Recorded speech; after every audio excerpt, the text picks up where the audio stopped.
Elbows of the land. Guyanese trees. Red howler monkeys in green trees. Aluta Maconelli. In mountains where the river wide and mighty like the sea. We stand there, wooden bridge. Horizon, she says, horizon.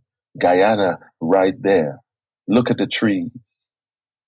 But those trees were simply yokes joined at the cusp of vertical V's, and amidst this beauty she weaves, leaves, and returns to the world below. I climb higher earthen steps to my grandmother's house, see her leaning over the lower Dutch door of her kitchen, opening her heart on that mint green morning to tell me to be careful as I walk along the mud side coming up where it black and slippery. It's only when the credits begin to taper up that the woman re-emerges, the muse of ages, rainforest and river locks, of soft bridges and bridges which are safe, and wooden walkways suspended so delicate over raging river tide, sound calling down into jungle, high track and valley, mansion and veranda, hid in bush like a cornered snake, all hiss and no teeth. The publisher. Train along the periphery. Grass verge and swoop to steep falling from town to shining town along an upwards jungle elastic, and above the hush crop of treetops, the road between the leaves and lumps of tree stumps. Shifting down and recklessly from branch to bending branch was where the publisher hid his house among the beaks and crow of the mountain.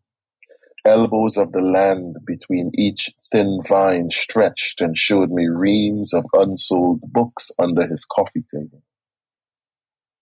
The Bandon. Shuffling in the delta, between paddy rice and wetland jamborees, crossing the land in a silver Ford Falcon, cliff and ancient highland, saw the land spread out like swampland, raw, majestic, the bushing cane, while heading south of the land, so vast and multiple, to the end of the world right there, beyond the pine coves and recessed gullies, world within world, passing through the cold iron pillars, rust at gateways going down south, down to the edge of the world.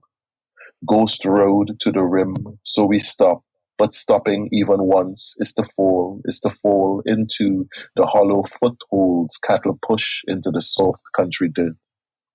Cow dung and frangipani in the orphanage garden. There was a young man, foot wet up, hard back and khaki, waiting while black by the side of the road. His cutlass hand hung long beside him, and asked him if beyond the plains and abandoned land was where the sea was high and overflowing.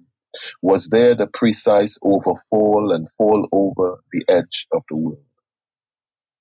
We drive uphill motorway, encounter small towns, encounter a haberdashery, epics of balderdash, going down Mendes Drive. Far uphill them motorway, the car shut down. Crank on the hard brake like hard prick. Budge, but it won't budge. Keep chugging back. Try gear back in first. Jump. Gear strolling. Won't pump. And the groom, so not to leave the wedding banquet, deny to come out on the road to help push it back up. Time we drive out of this sudden town near Mammon Church, you heard me say, "Death, you surprise me."